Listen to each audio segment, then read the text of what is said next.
Hey there, students. So we're back, and now we're here in Noank, Connecticut, actually outside of Ford's Lobster. This place is the bomb. They have this thing called the Lobster Bomb. Oh my God, it's so good. You really should try it. And every time we come here to Mystic, we come here at least 3 or 4 times during the week while we're here. And the thing is, it got me thinking about the different kind of customers that companies actually do have. And so what we're going to talk about today are the different types of customer groups that companies have. And then we can kind of figure out is how do we focus on them, or do we focus on them when we're looking to build our business and things like that. And so what we're going to do with these kind of customer groups, there's a lot out there, but I want to focus on 4, okay? And in this one, what we're going to look at is the differences in terms of profitability. Like, can we make a lot of money off these clients or a little money off these clients? But also, we're going to look at loyalty. How likely are they going to come back and buy from us again and again and again? Because if they come back again and again and again, hey, we're going to be fine. But they only come one time, well, do we do as much as we can to sell to them that one time?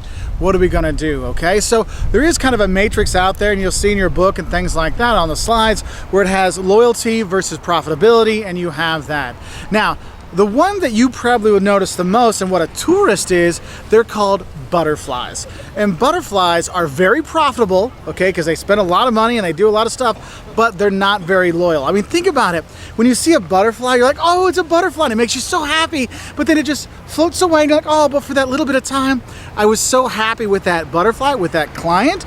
And so what you'll see is you'll have this with tourists, okay? Or you might look at it in terms of, you might see it as students at a college bar. Look, if you're a tourist, you're going to go to a location, spend a lot of money for that short period of time, and then you leave. For example, here at Ford's, we come here every year. We go and stop by, and we get a lobster bomb. My kids get a mac and cheese, lobster mac and cheese, a lobster, avocado sandwich, and of course, we'll pick up a T-shirt and a hat and a sticker, and so we'll spend a lot of money.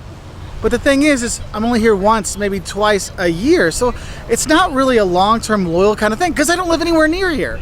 And so what they're going to do and try to, in terms of getting those butterflies to come here, is they're going to advertise in the local tourism board. They're going to say, hey, if you're looking to come to Mystic, Connecticut, this is the place you should come eat and things like that. So they're going to really try to inspire people to come for that one time, if they're in that industry that has a lot of butterfly customers, okay?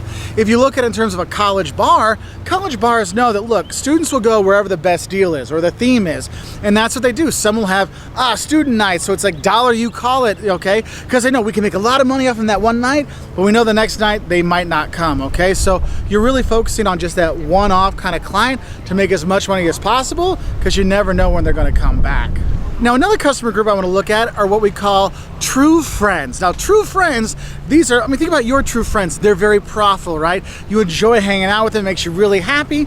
Well, customers that are true friends, what makes companies happy? Hey, when they make a lot of money off of them, yes, but also when they have very loyal customers, because true friends stick with you. And so these are the customers that you bring them a lot of value as a business, but also they bring a lot of value to you, and they might help promote your business. Say, oh, you should go here and eat here, and I hear, and they eat there all the time, kind of stuff. I mean, if you watch my videos and you're in my class, you probably hear me talk about Culver's. Okay, it's a burger place from Wisconsin. It's getting all over the U.S., and I love them because they're friendly service. They're so nice. The cheese curds are fantastic. The custards for the kids, it's great.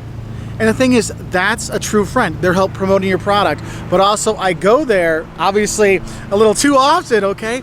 But you have that. So for these kind of customers, what you're going to focus on is, how do we develop a long-term customer relationship, okay? How do I get them to come back again and again and again?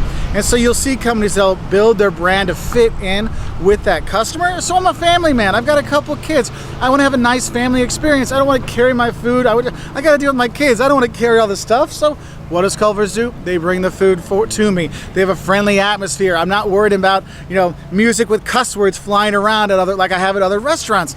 It's a family-friendly thing, and that gets me to go back. And therefore, I talk about it a lot, and they make a lot of money off of me. So that's that true friends kind of thing. Now, on the other side of things, we can look at people that, we're not making a lot of money off of, okay? So if you want to look at what are called barnacles, now if you're not sure what a barnacle is, you see these boats out here? If they don't clean off their boats, underneath there's these little barnacles, these like little shells that grow on there, and these little animals that are on there, and they just float along with the boat. Now, they don't really damage the boat, but they go everywhere the boat goes.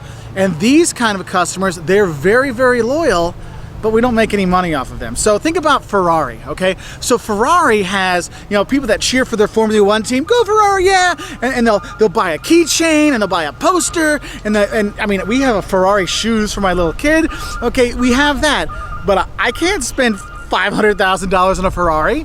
So for me, yes, I am loyal. I'm a barnacle for Ferrari. I'm loyal to them in terms of I buy those little things, but I'm not profitable for them because I don't spend the big money on them. So that's one thing. So what you might see is some brands will really focus on, hey, you know what? We know you're not going to buy our products, but we can at least give you some options. That's why you have all the Ferrari stickers and posters and little cars and things like that. And versus other customers that say, you know what? We don't really necessarily want you. So there's different things you can do. And then you have what are called strangers, okay? Strangers are not loyal, okay?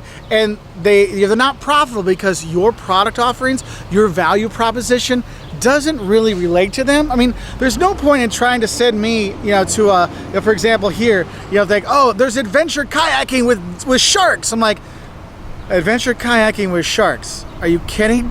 I am a shark, like sharks would love me. And kayaks sink with me in them. That is not what I want. And so when you realize that people fit into that kind of strangers quadrant, you're not going to do anything to go for them because you're better off focusing on developing more true friends or getting those butterflies that are coming by to help get them to spend more money when they do come. So I hope this helps you understand a bit better these different customer groups based on profitability and loyalty.